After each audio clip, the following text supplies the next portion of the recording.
Port Avenue to the Bayfront. And finally, Sunday and Monday, the Northwest Loop ramp connection to State Highway 286 will be closed. Officials say message boards will be up at the time to let drivers know about those detours.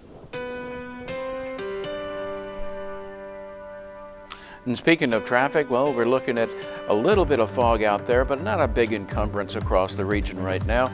Let's go ahead and take a look at what else is going on here. If we take a look at the northbound and southbound across the Harbor Bridge, no real problems. People commuting in both directions without any encumbrance there. And downtown looking pretty good right now as far as that goes. North, south, and east-west arteries looking unrestricted at this point, and so is Midtown right now, looking really good, and so does the Harbor Bridge, and as well as the JFK out there. It's all looking good with normal drive times out there. Let's see how things bear out within the next hour or so. That could all change. We'll keep you informed. Javier? I said, I'm gonna get you. I don't care, you shoot me, but I'm gonna get you.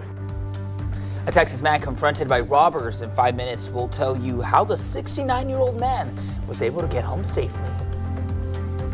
And a look at some of your top stories of the day, including a man accused of trying to bring an explosive on an airplane in Pennsylvania this week. Plus, rescue crews in Greece are racing to find survivors after a train crash. And millions of people are bracing for wicked weather this morning as a major storm makes its way across the U.S. Stick with us on Sunrise.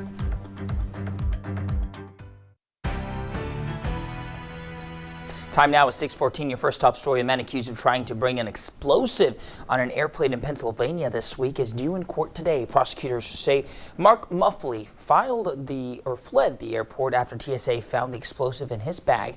The FBI arrested him at his home a few hours later on Monday night. Plus, rescue crews in Greece are racing to find survivors after a train crash that has now left at least 42 people dead. A station manager of a train station in the city of Larissa was arrested in connection to this collision. He faces negligence charges. And millions of people are bracing for wicked weather this morning as a major storm makes its way across much of the country. Several feet of snow were dumped across California, including San Bernardino, where many residents remain trapped. The same storm system is now heading to Nevada and Arizona before taking aim at the south.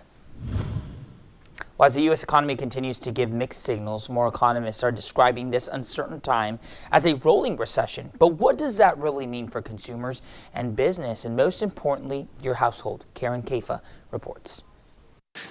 Economic data has been on a seesaw. Positive indicators like a historically low unemployment rate countered by negative numbers like a 6-month housing sales slump. It's hard to understand today's economy because there's so many mixed signals. Economists have been using the term rolling recession more frequently. Sungwon Son, professor of finance and economics at Loyola Marymount University, says that means certain sectors seeing downturns at different times without the overall economy slumping. We take turns going down, beginning with the housing, next consumers, and then businesses, and et cetera. For example, the U.S. still saw economic growth in the final quarter of 2022, and year-over-year consumer price inflation eased last month.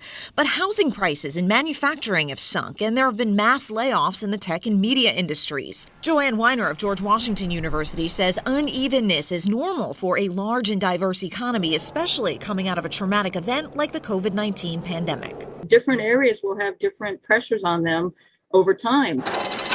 As to whether a broad recession is ahead, Son says that may depend upon how consumers respond to the economic headlines. How consumers behave in coming months and quarters, that is really the critical element of the economic outlook. To prepare for any economic outcome, experts say households should pay down high-interest debt as the Federal Reserve uses interest rate hikes to tame inflation and streamline spending to build emergency savings in case of a layoff. In Washington, I'm KRIS6. Well, Texans, guess what? It's Texas Independence Day. It was declared on this day in 1836 at the Alamo following the Texas Revolution. Historians report on that same day, 59 men met in Washington on the Brazos to declare Texas independence from Mexico. The Republic of Texas lasted nearly 10 years before it was annexed into the United States in 1845. Now, your KRIS6 weather forecast. Well, it's fairly quiet around here right now. Big storms raging across central Texas, just north of our Doppler, and a few showers over in southeast Texas. But around here, well, our big contention right during the day today is going to be wind, and includes in the coastal waters. We're going to have a south wind 15 to 25 gusting to 35 knots out there.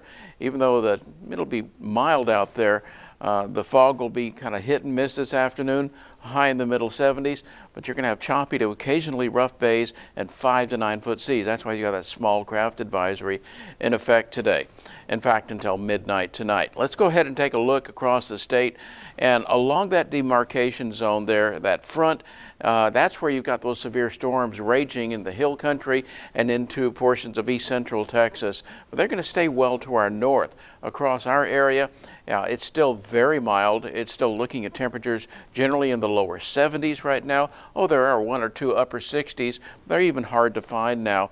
So let's go ahead and take a look at what you're going to see after a very warm day with temperatures in the 90s to near 100 degrees in the inland areas. Well, you're going to see a big changeover with the front sweeping through during the mid-evening hours, and you're going to have windy conditions with temperatures falling into the 50s overnight. Now watch what happens to those strong southerly winds. They quickly whip around to the north, and look at this by the evening, say about 9 p.m., sustained winds at 20, 30, 35 miles an hour with much higher gusts. That's why we have a wind advisory, and that will be in effect along with that fire weather warning. There's a lot going on out here. We're starting off with dew points in the 70s right now, which is a steam bath. As you move on into the overnight and early morning hours, they quickly drop into the teens, so incredibly dry air coming in behind that front. And so we're going to end up tomorrow, lots of sun out there. It'll be windy, especially in the morning hours. The wind's dying off in the afternoon. Nevertheless, very dry conditions, a high in the upper 70s to around 80 or 81 degrees tomorrow. So here's that front. And you see the timing on this. By Thursday evening, it will have passed through our area, producing only a few showers here, but big severe storms from North Texas into the Ozarks. So big severe weather day again. That's because of the dynamics of this upper level disturbance and the power in that system sweeping off to our north. But because of its location and timing, we're not going to get much out of that as far as rain is concerned, even though we are in a marginal risk for severe storms in our northern counties. It will be fleeting. By the time we get to around Friday at 1 a.m., all that moisture is swept away, and the dry air is here to stay for several days to come. So what we're looking at is only a thin band of rain coming through here with the front.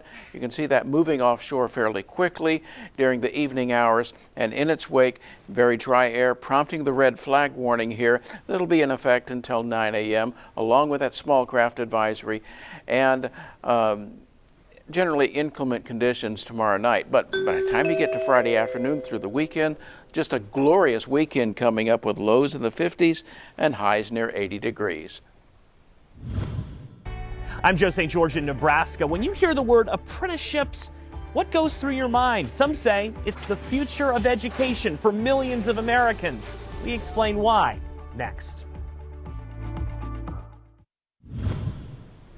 New this morning, more and more Americans, as well as lawmakers, are starting to rethink whether college is actually the best option. Yeah, that's right. Now, our Joe St. George shows us why apprenticeships are getting more popular while college degree requirements in many states are on the way out.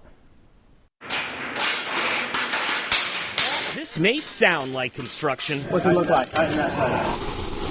But for many Americans, this is the sound of an education. Good to go up. Meet Nolan Eby. He's one of a growing number of Americans choosing to learn in a classroom that looks like this instead of college. I didn't want to go to a 4-year and take a loan out. Eby choosing an apprenticeship program sponsored by his local carpenters union. The biggest difference, instead of going into debt to get a degree, Eby is only learning things applicable to his career goal of becoming a construction manager. The biggest bonus, he gets health care paid for and a paycheck while he learns. How much money are you making, if you don't mind me asking?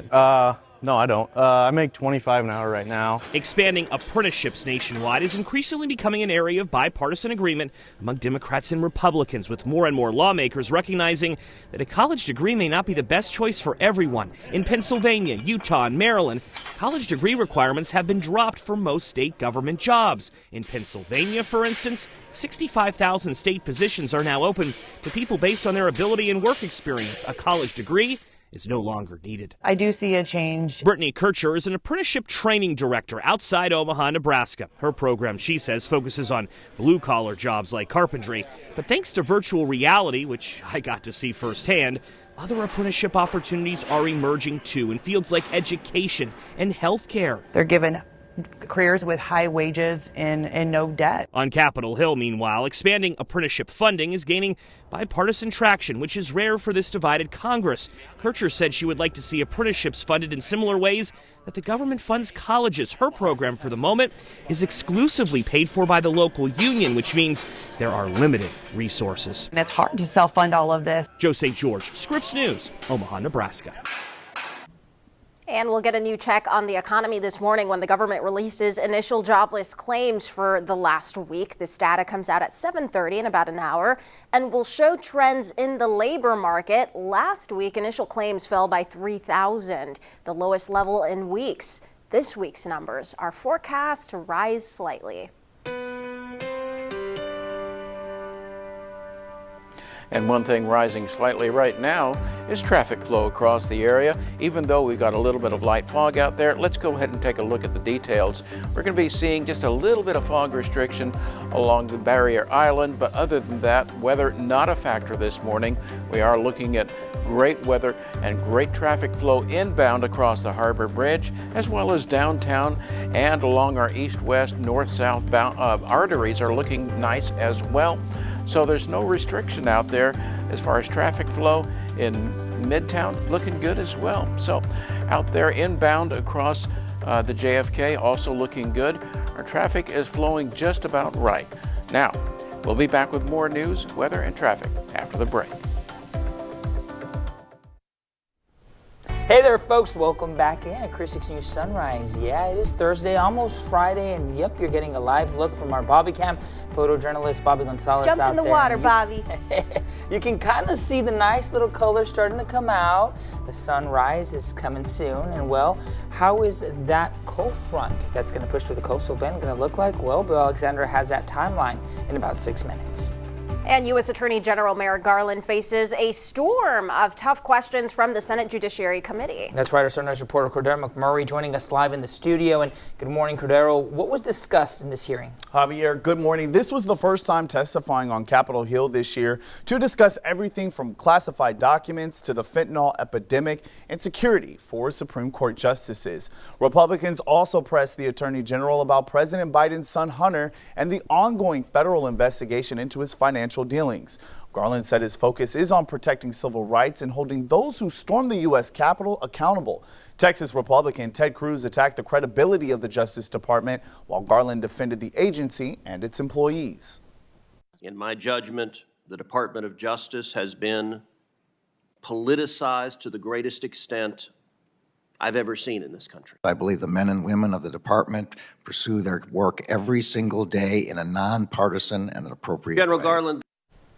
And Cordero, now the Attorney General also made a plug for renewing Section 702 of the Foreign Intelligence Surveillance Act. Yeah, can you tell us a little bit more about that? Yes, Sierra, it passed in 2008. It allows the FBI and national security to gather electronic data like email, texts from tech companies such as Google or Apple without a traditional warrant when the target is a foreigner overseas. The Attorney General and other law enforcement say Section 702 is invaluable, but critics on the left and right say it intrudes on Americans' privacy. Back to you guys.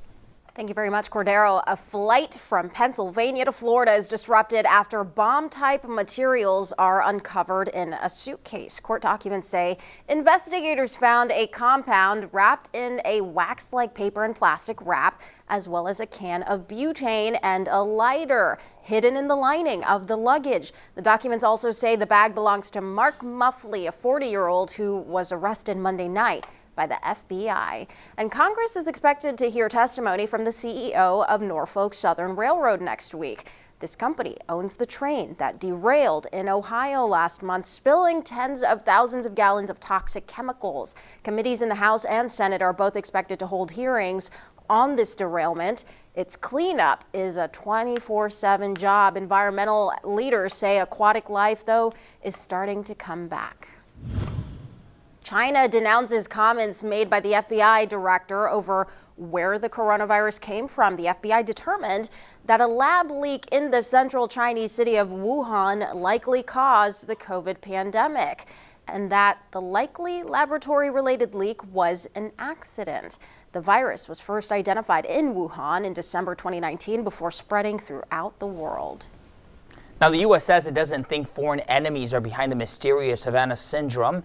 Now, a new report says that the director of the National Intelligence is saying the symptoms reported could have come from pre-existing conditions, conventional illnesses, or environmental factors. Havana syndrome was caused, or has caused rather, what are described as sudden brain injuries. The first case was reported in 2016. A House hearing looking into the fentanyl crisis in the U.S. came with some emotional testimony, but in this sharply divided Congress, the potential solution to the problem are falling along political lines. Nicole D'Antonio reports. Congressional members listened intently as Erin Rockwell described the pain of losing her 19-year-old son Logan to a drug overdose. Losing Logan was like a bomb going off in the middle of our family that we had built our life around. This explosion killed our son, and he killed Caden's brother. This bomb, this weapon is called fentanyl. Fentanyl has become the leading cause of death for Americans ages 18 to 45, according to the CDC. And most of the drugs enter the U.S. through the southern border. The cartels in Mexico have evolved quickly, from drug cartels to transnational criminals to now terrorists like we've never seen ever. Al-Qaeda, ISIS, Hezbollah, they're not killing this amount of Americans. While politicians on both sides of the aisle agree there needs to be stronger policies to stem the flow of fentanyl into the U.S., the solutions have become very political. Republicans are using the crisis to say more needs to be done to strengthen the border. To ignore the smuggling that occurs between our ports of entry is simply irresponsible and dangerous. While Democrats say immigrants are not the problem. While it is true that a great deal of fentanyl comes into the United States from Mexico, it is overwhelmingly U.S. citizens, not migrants, who are bringing it in. But Erin Rockwell had a message for both sides. United we stand, divided we fall. United we stand, divided we fall. Meanwhile, the CDC says more than 100,000 Americans die from opioid overdoses every year. Nicole D'Antonio, CBS News, Capitol Hill. Big whiteout. Northern California, Sierra Nevada is struggling to dig out of 12 feet of snow. Up to 2 more feet are in this weekend's forecast. Just like this, well, down in the mountains east of Los Angeles, some residents of Lake Arrowhead are trapped in their homes, and there's a state of emergency as supplies run low. Millions in the southern U.S. are preparing for possible large hail and isolated tornadoes today as a part of that same storm system. That's pretty crazy, right? I don't think they have that too often there in California. Yeah, and what about here in the coastal bend? We've kind of been missing out on all the action. Good morning, meteorologist Bill Alexander. She's excited to leave. Well, it hasn't been here, but I wouldn't say I've been missing it. But let's go ahead and take a look at what it's hit and miss, but let's take a look at what's going on in the hill country. There are some isolated strong to severe storms rolling in from between Johnson City and back towards northwest Austin right now, with some large hail and some damaging winds. Those continue to work their way north and eastward, and it's only the vanguard of more to come over the next 24 hours. Now, this is what we are seeing around here. This afternoon, it'll be partly cloudy and windy in the coastal waters. After that, morning fog tends to weaken a little bit. A high in the middle 70s and a south wind at 15 to 25 knots, gusting to 35. Be ready for that. If you're heading out there, be prepared for choppy to occasionally rough bays and 5 to 9 foot seas. And by the way, small craft advisory is in effect. That'll be in effect until midnight, likely to be extended or even expanded to a gale warning as that next cold front makes its way through here. Not the one that's causing the storms right now in central Texas, another one. Right now we're looking at temperatures over the northern 2/3 of the state, very much like we have here, in the lower 70s. It is quite warm, quite humid, and it'll be quite breezy and very warm this afternoon before this front makes its way in here. Overnight tonight, dramatic changes. Windy, much cooler. Lows only in the 50s overnight tonight as opposed to lower 70s right now. Here comes that front blasting through here between about 6 and 9 p.m. depending on where you are. And notice a strong northwest winds behind it, 30, 35, 40 miles an hour with higher gusts. You're really going to feel the difference. Now, this is what we're seeing right now. Look at the dew points, very summer-like in the low 70s right now. 12 hours from now, watch this. You go from the 40s into the teens. That's incredibly dry air with relative humidities down around 15 to 12%. Now that has prompted the red flag warning to be issued from late today through mid-morning tomorrow. During the day tomorrow, the skies clear out. It'll be windy, actually fairly mild out there, almost warm, but very, very dry still. Highs around the 80-degree mark. Now here's the system that we're talking about. This is the one that'll be blasting through here. Note the timeline, about 8 p.m. and trailed by a thin band of showers while the big storms rage off to our north. The dynamics aren't set up here for severe weather, so what we do see is this big system that's causing the severe weather is a little bit too far north, too far removed from us to be able to produce that severe weather. That's all to the north. We are at a marginal risk for severe storms in our northern counties, but that moisture sweeps out very quickly, and in its wake, only a modest little thin band of showers makes its way through here. So this is what we're going to see. Watch that little system come through here with just a few hundredths of an inch of rain. So what we end up with today, windy, very warm. Fire weather conditions tonight and early tomorrow, setting up a gorgeous weekend and then a warm beginning of next week, guys. In a few minutes, we have a look at some of your top stories of the day, including defense lawyers of Alex Murdaugh's double murder trial will deliver closing arguments. And rail workers at the site of the East Palestine, Ohio train derailment are getting sick. Plus, Northern California in a state of emergency as supplies run low after a snowstorm. First, a look at what's ahead on the Today Show. Good morning. Coming up here on Today, chaos in the skies overnight. 2 planes forced to make emergency landings, one because of extreme turbulence, the other because of a fire on board. We're going to have the very latest on that. Also ahead this morning, we've got your first look at an exciting discovery inside the Great Pyramid, thousands of years in the making.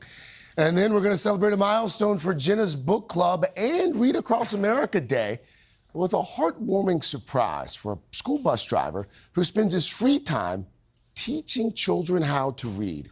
And then the man who is going viral for his unique weight loss plan, eating only McDonald's for 100 days in a row. Seriously, it's a thing. He's going to be here to tell us all about it and the surprising success that he says he's having as well when we see you right here on Today. Your first top story today, defense lawyers for Alex Murdaugh and his double murder trial will deliver closing arguments. They'll try to raise reasonable doubt about Murdaugh killing his wife and son. He pleaded not guilty to the charges. If found guilty, Murdaugh faces hundreds of years in prison.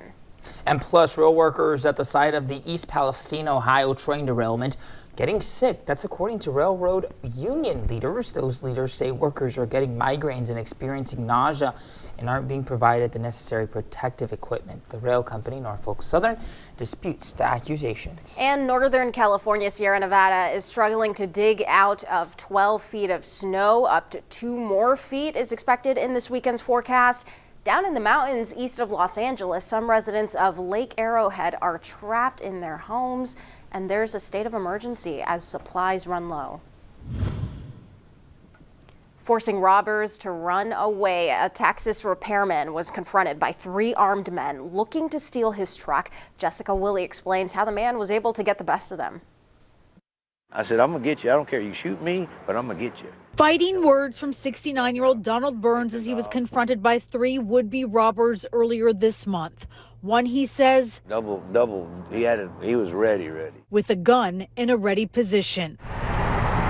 Burns was on top of the roof at this gas station on Berry Road trying to repair a cooler overnight. We're not playing. Surveillance video shows the 3 men approach. I heard him holler, throw down the keys.